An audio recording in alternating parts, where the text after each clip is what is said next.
Hello and welcome, everyone. Thank you for joining us at the Irregular Warfare Initiative, known as IWI. Our mission has always been to bridge the gap between scholars and practitioners to support the community of irregular warfare. Within this broader mission of IWI at Project Europe, we focus on European security issues to deter, defend, and improve resilience against irregular and hybrid threats. Today, we'll talk about an often hyped villain, Russia's influence operations, and how the bogeyman of Russia tries to create it does not deserve our fear. Still, for the next hour today, the bogeyman will get our attention. Our guest to help shine a light on this is JD Maddox. He's an expert on influence operations and political warfare, an academic, writer, and former political candidate. He has served at the Central Intelligence Agency, the U.S. Global Engagement Center, Department of Homeland Security, and as a psychological operations team leader in the United States Army. He currently consults on operations in the information environment to government organizations and consults with commercial and political organizations on strategic communication.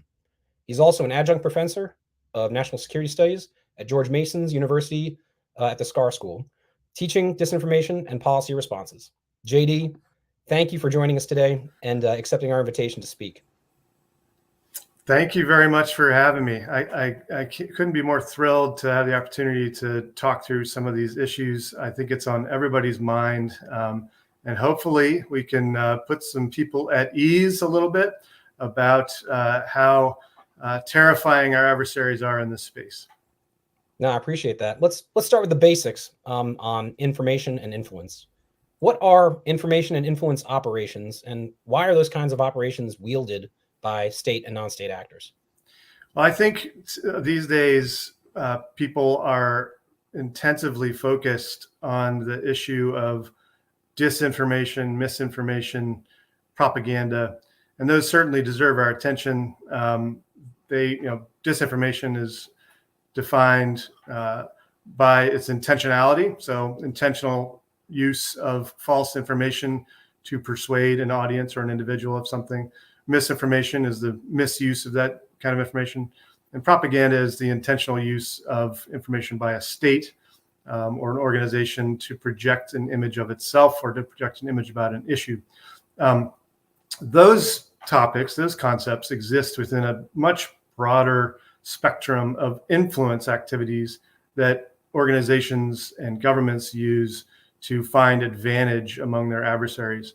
And so, we're all familiar with the irregular warfare concept, and that irregular warfare concept really includes a broad spectrum: sabotage operations, undermining your enemy through other means. So influence is very broad, and today I imagine we'll talk mostly about the disinformation issue that we're all affected by, but it's a very broad issue. Great.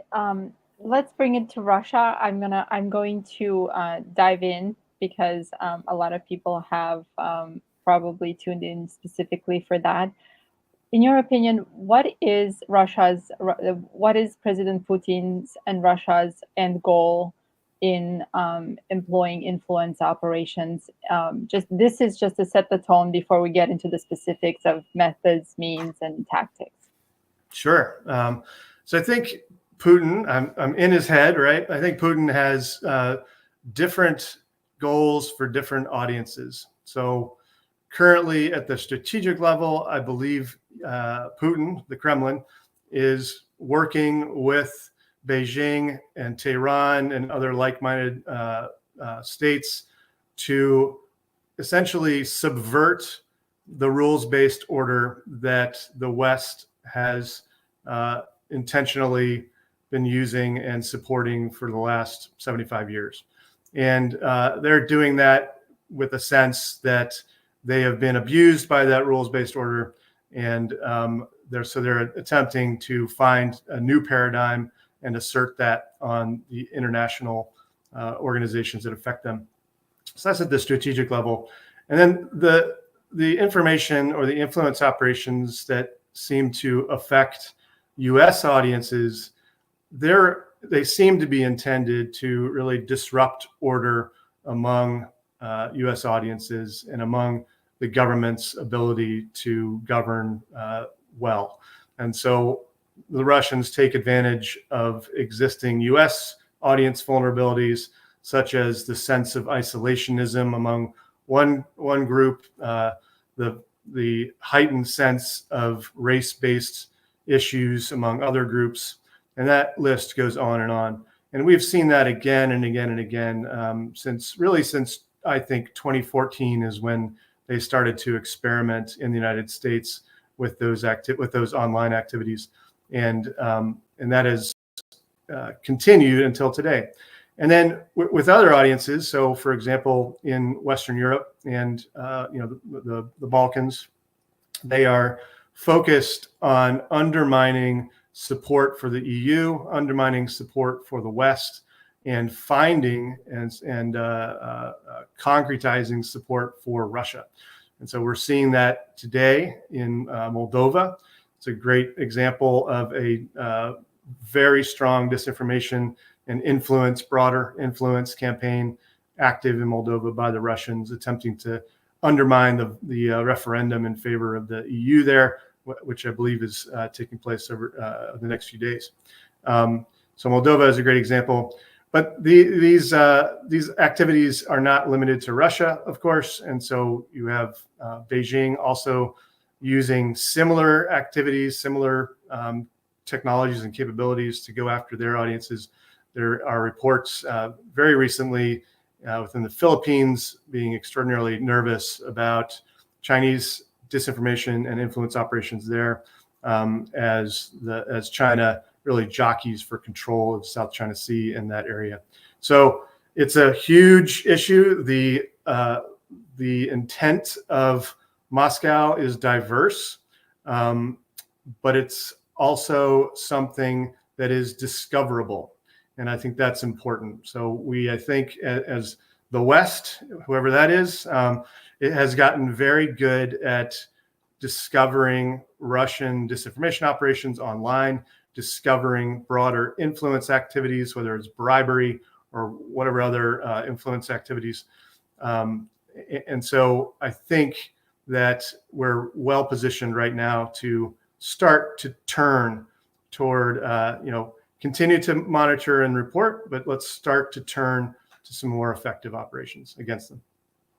Well, thanks. Before we get into some of those, Western tools to defend against these information operations and this influence that perhaps Putin and other like Xi have, let's talk about the specifics of how they wield those instruments and what are the mechanisms they use. It sounds like they're already exploiting fissures and cracks in societies, and that seems like a hyper-local vulnerability that they're able to crack open. How do they do that? What mechanisms are they using? Yeah, again, I think the mechanisms are really diverse. I think that unlike other governments, Russia is particularly free to use just about any capability that it can find to undermine the peace and security of its adversaries. But what I think has gotten a lot of attention recently, regarding influence and disinformation, there's a great case right now that was exposed by the EU, its researchers, but also by organizations like the Microsoft Threat Analysis Center and other commercial organizations. There's an organization in Russia or sponsored by Russia called the Social Design Agency, which seems to have been extraordinarily active over the past year plus in generating content in social media, that is postings in social media, whether it's X or Facebook or elsewhere, but also developing out false websites that it can use, that the Social Design Agency can use as reference points on social media. So you create this echo chamber of counter references to each other, and you develop a sense of authority of information. They did that over the past year or so to the tune of tens of thousands of postings, and it was labeled doppelganger, or some of the postings were labeled doppelganger by MTAC and other organizations. But I think the Social Design Agency is a good example of how Russia does this as campaigns, and that campaign model works for them because it's deniable to a certain extent. B, you can jettison it when necessary, and see it appears to be separate from the actual state. But what we're seeing is that individuals who are associated with Doppelganger and the Social Design Agency are certainly part of the Kremlin's influence efforts. So Gambazidze was leading the Social Design Agency, and she was reporting to Chirienko. Chirienko is a political operative within the Kremlin, so very close to Putin himself. And I think we can assume that the operation was intended to please Putin. Do you? I would like to stay a little bit on this topic before my actual question. You've mentioned obviously influence operations, and we've talked about content creation. And do you think that? I take it back. Russia does have an advantage in Eastern Europe because they've had a lot to do with social engineering, a lot of the political systems before the fall of the Berlin Wall. And I know that the U.S. has a very strong system, and that in itself should be enough to counter their narrative, such as NATO is just an instrument of U.S. policy, the EU is bad, so on and so forth. What do you think that we should do more of in order to counter the fact that some of the especially in the Eastern European countries on the periphery, the system is still a little bit inclined, still consists of people who are still inclined to favor Russia in their political choices? I think I'm going to go to the structural question that you're asking. So what is the structure that we could put in place to counter Russian foreign malign influence in Europe? And I think, I go back to this image of the baby elephant syndrome, which is that an elephant is born, it is chained to a tree, and it learns helplessness over time, and it believes that it is forever chained to that tree and unable to move. I think the West is a bit like that chained elephant, or that baby elephant syndrome, and needs to overcome that sense of helplessness. There is a lot we can do. There's a lot we're already doing. But I think we need to get back into the mindset of being active in this space, and not simply monitoring and reporting, not simply responding to Russian disinformation and Russian influence activities. We've got to get back in that mindset of taking advantage of existing Russian vulnerabilities. And there are a lot of those vulnerabilities. So when I think about the structure that's necessary to counter what the Russians are doing, it's a very broad, it would be a very broad mandate. So there's not one singular tool or activity that's going to solve this problem, but instead you've got to have social capabilities in place. That is, you need to enforce and reinforce the trust that exists among audiences that are being affected by Russian disinformation. And that's not just peculiar to Europe, that also is specific to the United States. You need to have educational capabilities in place. So that would include media literacy training, disinformation literacy training, and others. So there's simple awareness of what is affecting those audiences, and they are inoculated, so to speak, and they are prepared to defend themselves against it. You also need to have normative capabilities in place, that is, laws and regulations. So the social media systems that are in place right now really are a Wild West for our adversaries to participate in influence activities, malign or otherwise. And those regulations, Europe has taken a stab with the Digital Services Act and other activities. The United States is very slow to this game for very complex political reasons. But those normative activities are extraordinarily important. And a lot of the legislation that's put in place regarding disinformation and regarding influence activities dies on the vine very early in the legislative process, unfortunately. You've also got to have technological capabilities in place. Sorry, go ahead, Mike. No, it seems like it's part of our American like First Amendment rights for freedom of speech, and that's really the tension here. And those normative activities you're talking about to help counter some of this, like really fall in line with: do we regulate it or do we educate? And the activities of like intention of the First Amendment and freedom of speech. How do we overcome that?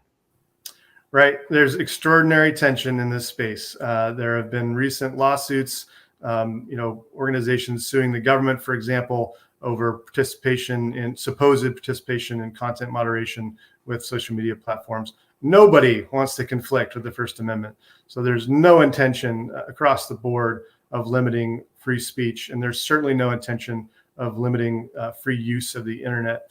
I've never heard anybody, except for some extreme positions, talk about limiting free speech. It's anathema to how we would do this work. But I think that there is space for more deliberate and fairer systems online to determine what can appear there. So if there is genuinely harmful content that may lead to someone's death, for example, I think there's legitimacy to limiting that content.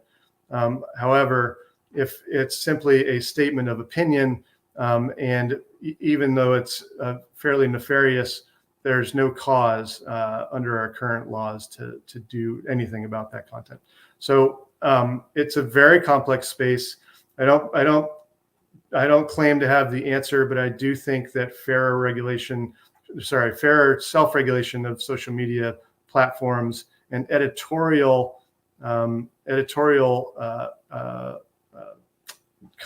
concepts, having those in place and those fair, would be smarter for the social media platforms. I think in the long term, if they want to survive as functioning and profitable organizations, they're going to have to offer that to their audiences. And it's important to have the conversation. I think that, and I applaud you for answering the question directly, because many people stay away from saying, this is my opinion on this, because not having the conversation allows other countries such as China or Russia to take that narrative, not just take advantage online and operate against us, but to take that narrative and construct it the way they want it and build it into this make it look like people are against the First Amendment. Speaking of narratives, one of the main stories that Russia is telling is NATO is a tool of US influence, and they're using it as their forceful weapon against us, Russia, China, and other countries, but especially Russia, because NATO operates mostly in Europe. Why do you think it is so harmful today versus 10 years ago, 15 years ago? What makes it far more harmful today? Because as we can see, it is very effective in some countries and even back home. Yeah, so let's wind it back a little bit. I think there's a much deeper issue at play. First of all, nobody wants war, right? So let's be very clear about that. Like nothing I would say would be intended to provoke. Instead, we need to find ways to diffuse these narratives and diffuse the ideas behind them. The idea that NATO is somehow provoking Russia, or the idea that NATO is encroaching on Russian territory. Those are very dangerous narratives. They are intended to provoke dramatic action and sometimes violence by certain groups within countries that are affected by those narratives. And so we have to be very, very careful with how we approach these. I think Russia, their stated position on NATO encroachment is very clear. They've been very concerned about NATO encroachment for decades. And they have stated that even in the so-called Gerasimov doctrine, which was their expression of how they would use influence operations for hybrid warfare.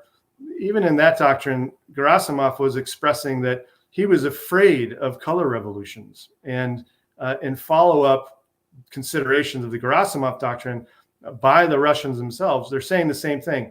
We are very nervous that the West has an upper hand against Russia. And so we need to do something that we can afford and that undermines the West's extraordinary kinetic strength on the battlefield. And so they resort to these influence operations that are non-kinetic, deniable, and really do have effects. So all of that is background to I think trying to answer your question, and I think they have strengthened that anti-NATO narrative, first of all, because it works, because it's resonating with audiences, especially in areas that have had direct contact with NATO. So the Balkans, that narrative seems to work with certain audiences in the Balkans, such as the Republika Srpska effort and the Serbs and the anti-Kosovo faction there. So it does resonate, and so they're playing on that. They're amplifying it as a result, and it also resonates with its own internal population, who are seeking to confirm their own biases, as we all are, against who we perceive as the enemy. So that's I think a position on it.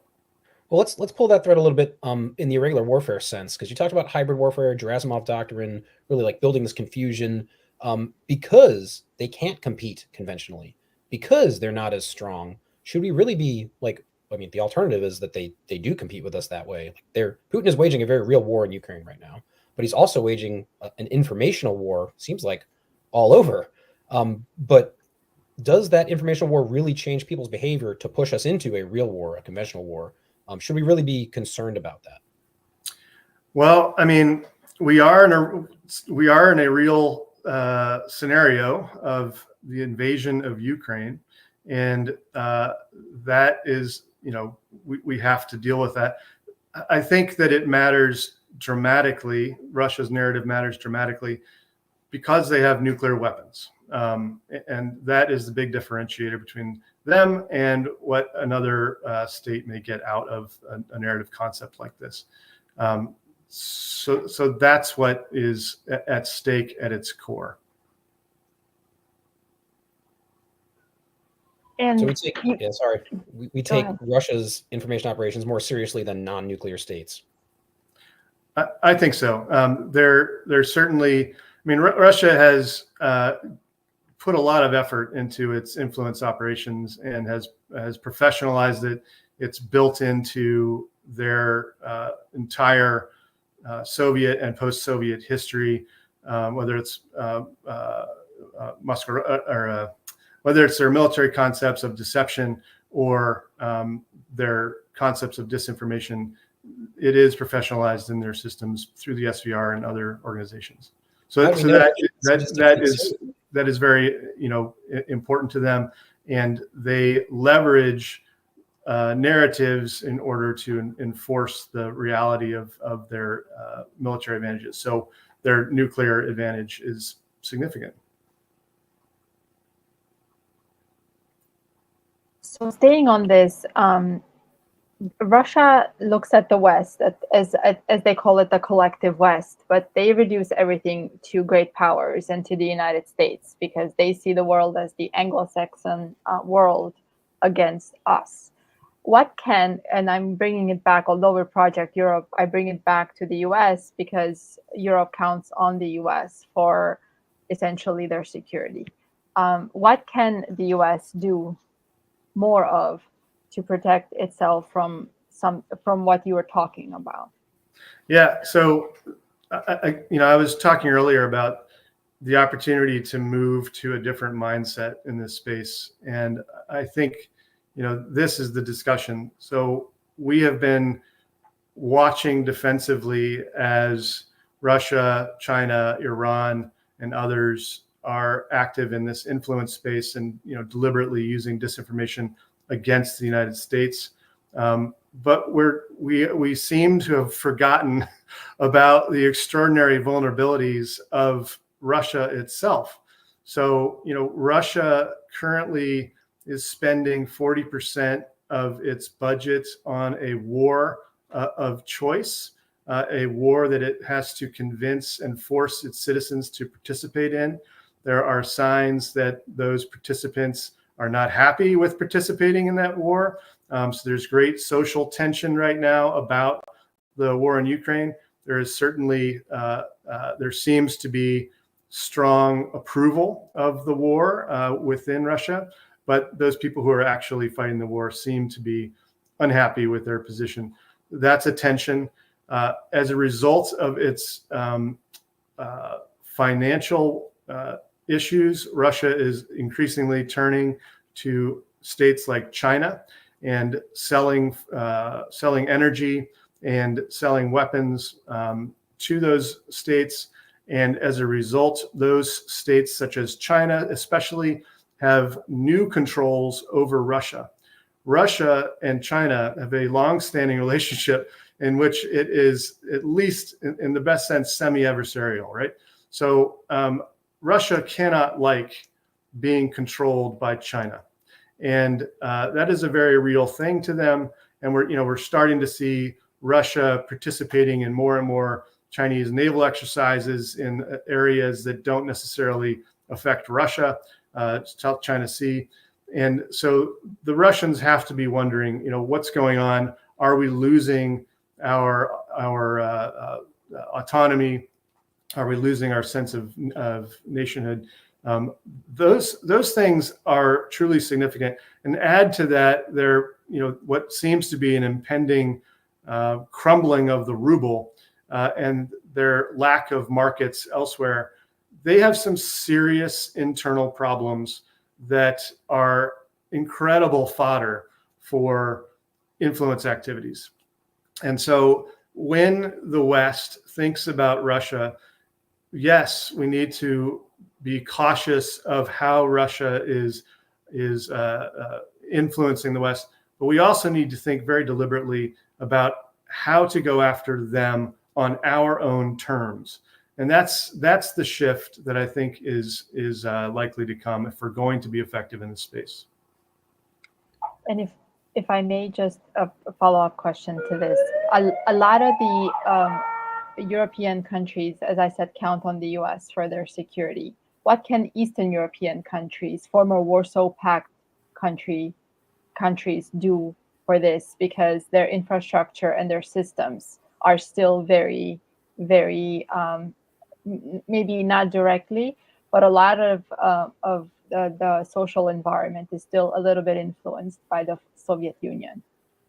Yeah, I think there's new thinking within a lot of these Eastern European states about Russia's role there and whether they want to be controlled by Russia. So again, Moldova is a good example of a current referendum to accede to the EU. The EU has offered $1.3 billion over some years for Moldova's participation in the EU.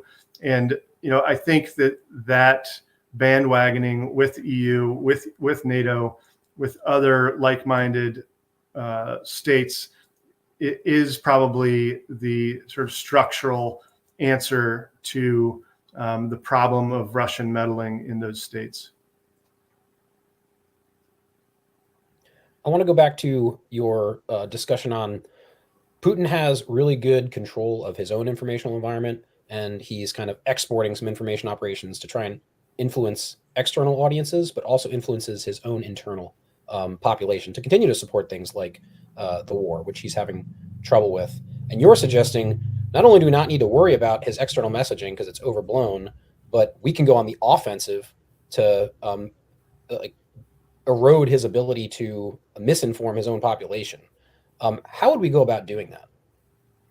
Yeah, it's a tough question. Access to Russia is Russian audiences. Internal to Russia is fairly limited. The Kremlin has very strongly attempted to shut down Russian civilian access to Western social media platforms, and has requested or required its people to rely only on Russia-based or Russia-controlled social media platforms. So it is more difficult to reach those audiences, but not impossible. And I think there's a strong dissident community in Russia.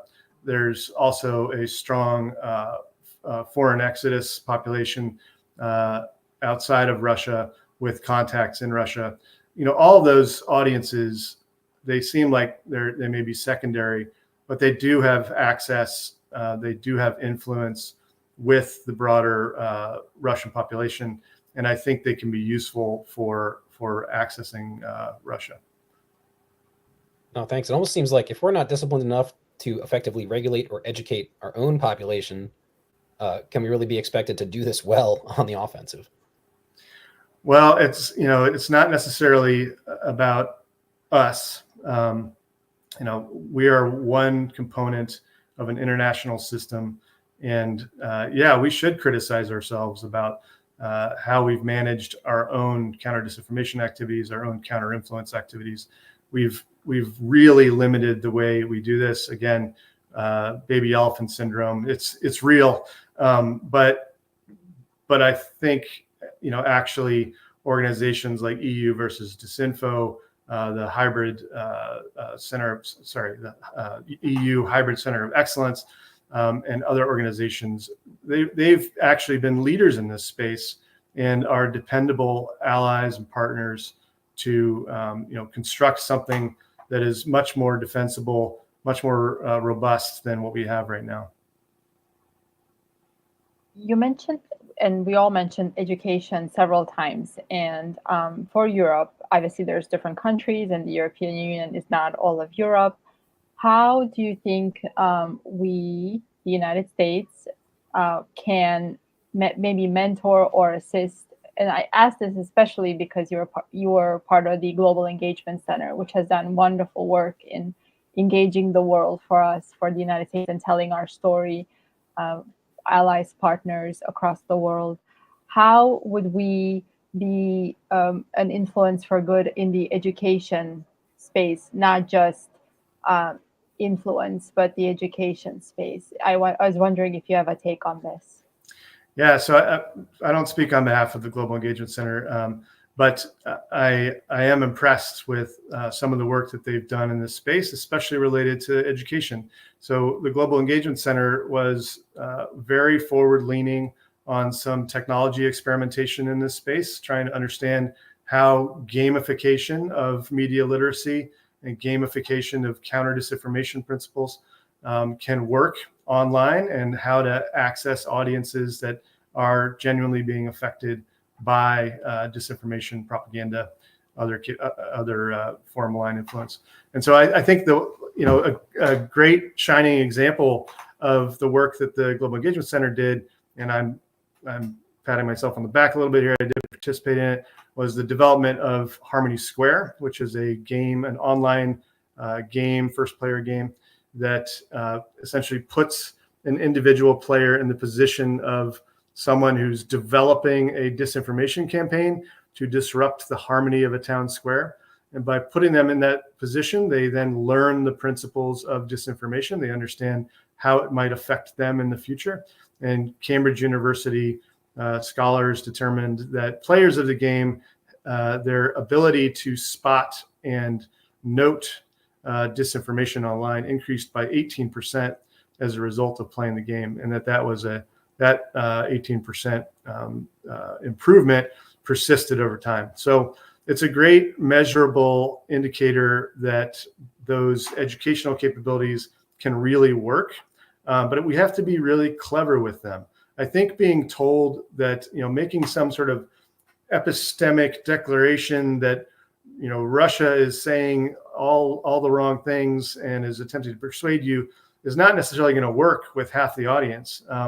Instead, let's get away from that judgment of the content and judgment of what Russia is doing in this space. And instead, let's focus on the basics of how you find disinformation, how you flag it, and why it matters, and how it's confusing you as an individual. And that helps people to understand why it's important to them, and how they should go about thinking deliberately about the problem. No, that's good. I like the individual embracing of these like defensive mechanisms or even education platforms, like through Harmony Square up there on the ticker here.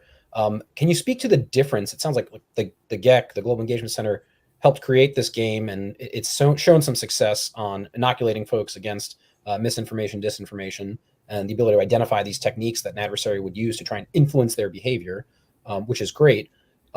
Is there other things that perhaps our European partners do that they've seen as effective as opposed to what America has done? Yeah, some European partners are pretty aggressive in this space. They're unafraid to institute real, across the board educational activities. And so, you see some of the Baltic states engaging or developing out curricula in disinformation. So understanding what disinformation is, where it might come from, what it looks like in the wilds of the internet, and really training and educating their students, I believe at the high school level, in what this looks like. And that curriculum effort, I think it's pretty extraordinary. They did it fairly early in the game after Russia's online operations became very apparent. And I believe it's still up and running and going strong. It's not something that the U.S. has wanted to participate in. The U.S. has a very different education system dynamic. So the state, D.C., does not control curricula at the state or local level. And so there's real hesitation to implement something like that at the national level. But European states have a totally different perspective on this. And I think that in part stems from this sense that the threat is more existential than it is to us so far. And speaking of technology, how do you think, in your opinion, Russia will adapt in the information space going forward? What are some ways that you foresee that they will take advantage of the information space? Yeah, I think we're already seeing it to a certain extent. Doppelganger, I believe, included the Doppelganger online disinformation campaign included what appeared to be some AI-enabled content. So the real utility of artificial intelligence in this space, large language models, is the development of new content. So you can turn on an artificial intelligence system and allow it to create texts, to create social media postings, to create imagery, videos. I think we've all seen some of this. And it really can start to look very realistic. It is still we're almost to the end of its defeatability, but it's still detectable to a certain extent. I think the Russians and the Chinese are going to be earlier to this game than the U.S. will be in the use of these technologies for deceit.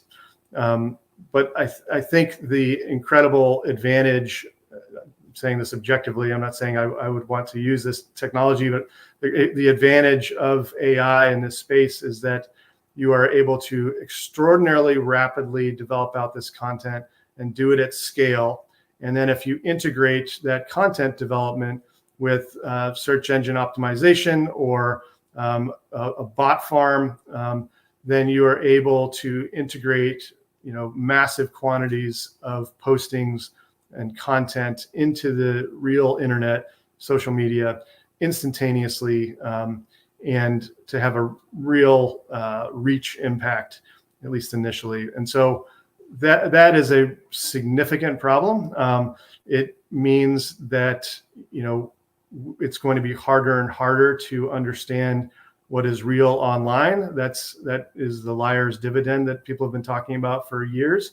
But it also means we would have to come up with new defenses against those capabilities. And so far, not seeing many that are useful for defending against that scale of AI-enabled messaging. Can you explain the liar's dividend for me? It seems like I think creating a lie and spreading lies is easier than debunking them. But what is the liar's dividend? So, liar's dividend is this idea that came up maybe 10 years ago that through the constant use of disinformation or lies online or elsewhere, the audience begins to believe that everything is a lie, or they begin to suspect the information that they are receiving. And so the dividend is that over the long term, people become more suspicious of the content that they are seeing. Now that might sound good, actually. So if you're suspicious of the content that you're seeing, it means you're thinking twice about what who's trying to persuade you, or what the message is. But I think what we're seeing now, even in the U.S., especially in the U.S., maybe, is that liar's dividend is playing out in real time and having real consequences on the ground. So the great example right now, I think, is the report from FEMA that they had to abandon a site out of fear of armed militia entering the area. This was in North Carolina. And so the idea was, the reported idea was that militia was persuaded by a disinformation campaign that FEMA was deliberately withholding aid and ensuring that areas could not be accessed. So that suspicion that is now built into our society is the liar's dividend. It's real. Thanks. I think there's, to your point, there is a healthy amount of skepticism could be a good thing. It's just when it's taken to the extreme and you almost become paranoid with what you're consuming. And then if you're consuming things that are free, often if something is free, you're not the consumer, you're the product, and paying for your news might be a good thing. But then you're, not exposed to things that aren't in your echo chamber either. So it seems like we're almost, caught in this catch-22 of what we consume and what we do with it. Yeah, I think, I have daughters and they come back to me with the latest lingo from middle school or wherever else. And gaslighting is a common term that kids use these days. Sus is a common term, suspicious is a common term. I think that they have caught on to the idea, at least socially, that they are being fed a line and that they need to question what they are receiving. The difference between simply doing that at a social or non-professional way is that you're not using real standards for determining what kind of information you are receiving. And so again, having an educational curriculum or some sort of course that enables kids to very deliberately check the information that they're receiving and to think through the concept of disinformation, to think through why it might be affecting them and where their information is coming from and how that information is sourced and whether it, all of those basics of, good sourcing and good reportage. So I think that's, it sounds great that they're questioning information, but I'm not sure they're doing it in a really sophisticated way. I think you're right about training them young in order to identify and make deliberate decisions on the information that they're being used. Let's take it to what we're seeing right now in the political space and Russia's information operations and election meddling that might be going on. How seriously should we take that threat? I think we should take it pretty seriously. So, there's one great example of a congressperson, repeating a Russian line on the floor of the Congress. That line was anti-Ukraine and fairly isolationist. And that's an indication that, and actually the leadership of that person's party admitted it. He said there are some people that have been essentially trolled by the Russians and affected by the Russians. So if that is the case, and it seems it is, then that's a really significant issue. But it does seem to be very limited. And I think the great majority of individuals in the Congress, for example, are fairly inoculated against that malign influence. But perhaps again, not their constituents? Say that again? But perhaps not their constituents?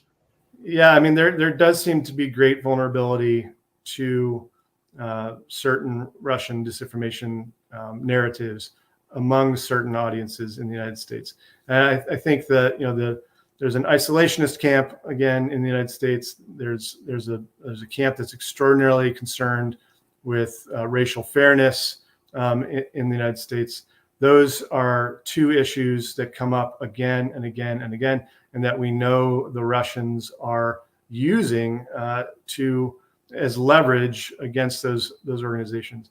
Now, there's a great case where it's not just an online social media phenomenon, but back in 2016, the Russians were able to instigate an actual live protest by two different groups at an Islamic site in Houston.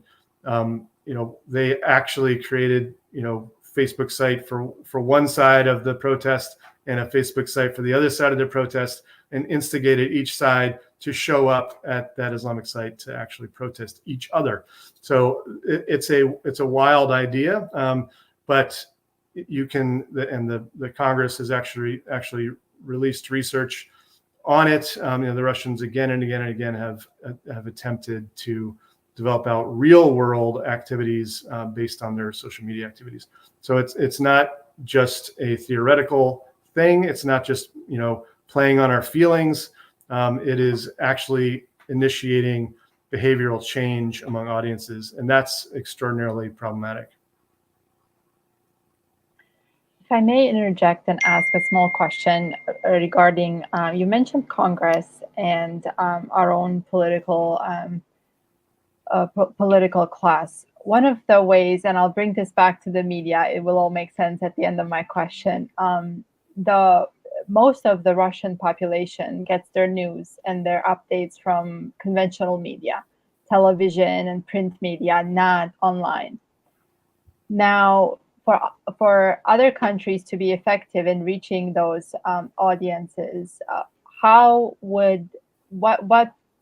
what is your take on that? And do you think that, I guess my question is, how would the US approach that? Because the reason for my question is, if you look at what Russia fears, which is color revolution, meaning people, societies, free will, free press, freedom of choice, freedom of pursuing your dreams, capitalism, that is the US. If you look at the way that they control their social media and how they feed narratives through their print and television media, I think that tells us a lot about their own fears.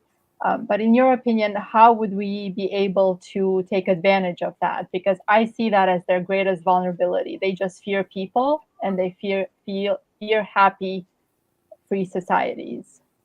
So we've got to think a little more laterally about this issue. So yes, Russian media consumers typically depend on mainstream television, state-run television, and other traditional formats, and that's a reality that's very difficult to deal with.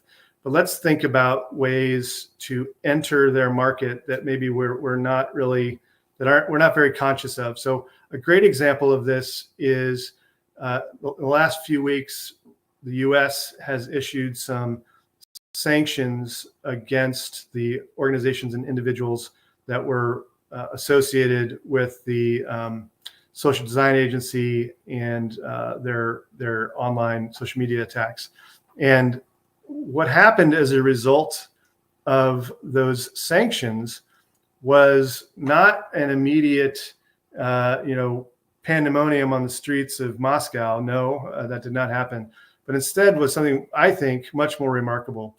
The spokesperson at the Kremlin reacted with extraordinary vitriol against the United States, calling it a terrorist act and other flowery language. And to me, that means that an action in DC has a real tangible outcome in Moscow.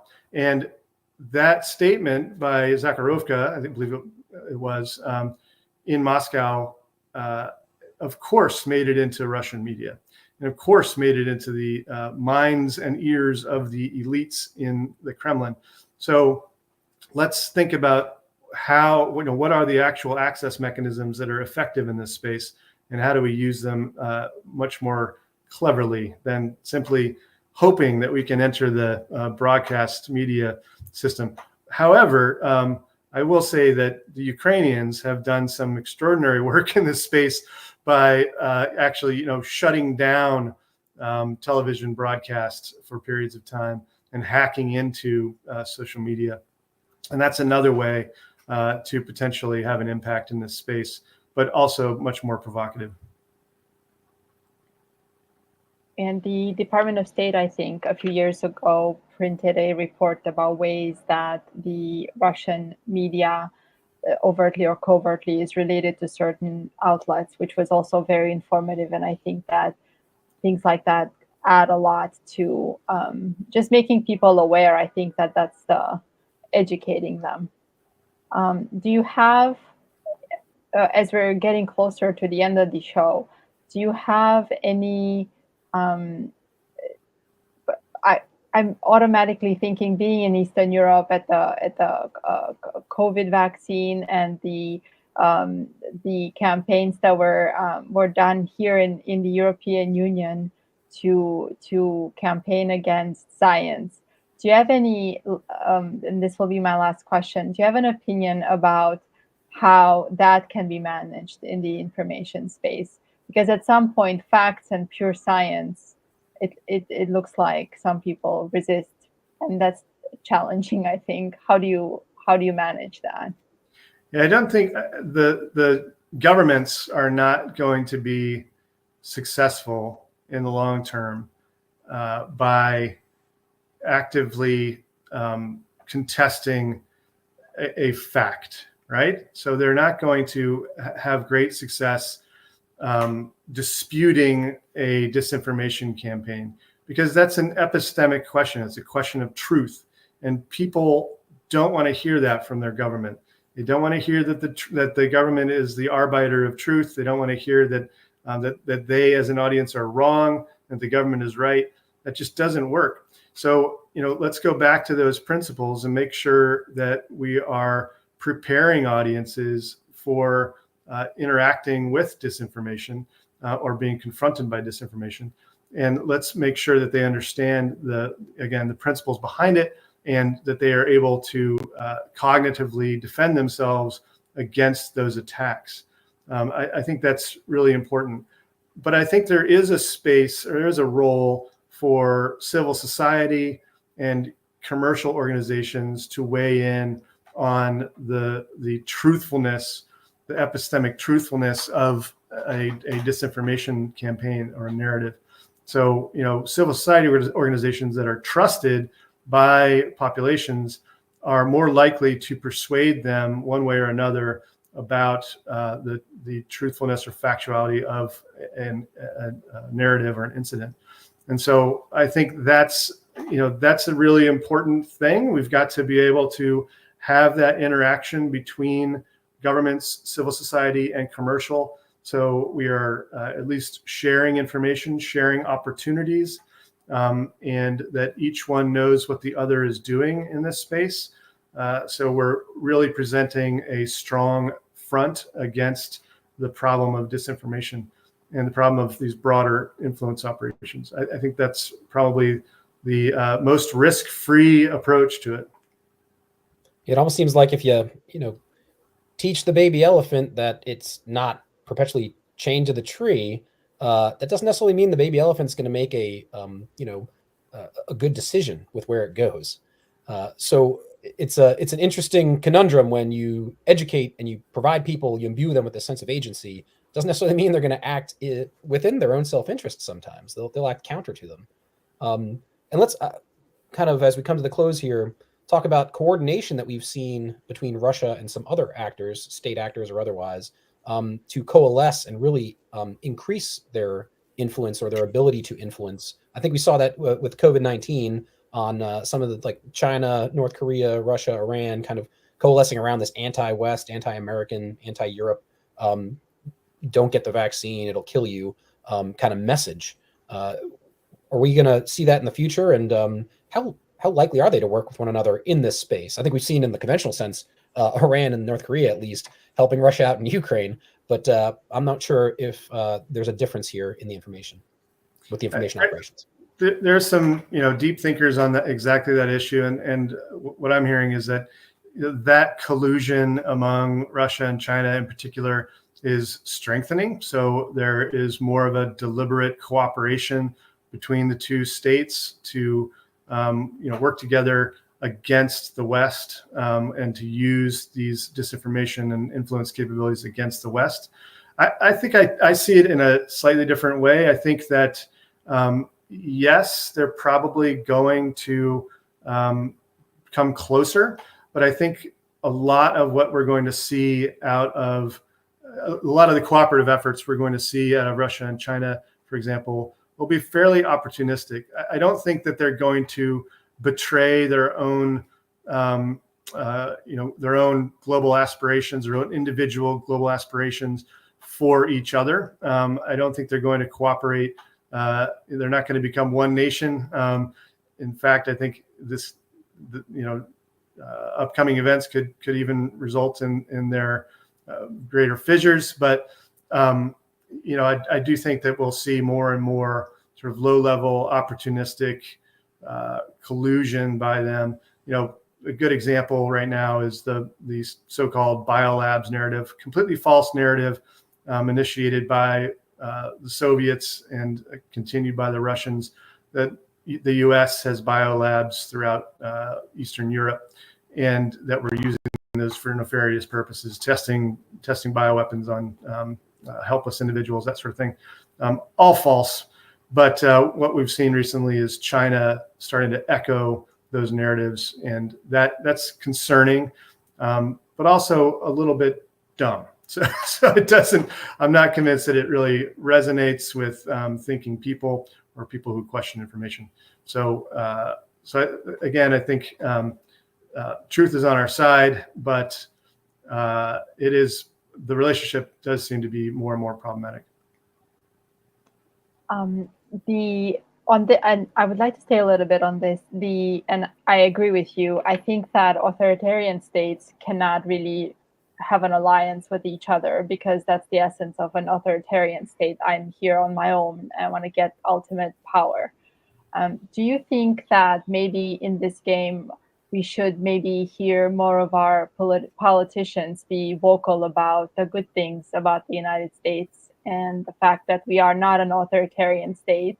We're a very healthy democracy with a very healthy economy, where we have rights and freedoms, where we can go and exercise our right to vote. I was wondering if you could speak, because you are a political candidate as well as a practitioner. You are an academic. You've been in many roles, and I think your vantage point is very complex versus just unilateral. I think that the U.S. has had a hard time recently expressing its value position, so what it offers to the world. And I think that is partly due to our own internal confusion about what we stand for and who we are. So there is a political divide in the United States, and it does seem to affect our ability to project our image overseas. And it's become sort of commonplace knowledge that the U.S. has this political fissure, and that it's something that's affecting the way we do work. And so the more we believe in that fissure, the more we believe in that disagreement between parties or disagreement between in-groups and out-groups, the more we'll have trouble presenting our value proposition to outside organizations. So, you know, the problem of our division internally is enormous. It can't be understated, and it has extraordinary impact outside. I appreciate that, and it's a great way to end the hour here with you, JD. It seems like America is its own worst enemy, and if we overinflate this hyped villain, there's some treacherous path ahead. But if we choose, in Abraham Lincoln's words, to be, you know, the better angels of our nature, there's really nothing we can't accomplish. I want to thank you, sir, for the time today. Also want to remind our listeners that these are all personal opinions and do not reflect official positions of the U.S. government, IWI, or George Mason University. For everyone listening and watching, please visit us on www.irregularwarfare.org and follow us on LinkedIn and X, formerly known as Twitter. We'll see you again for another fireside chat soon. Stay tuned for the details. Thanks. Thank you.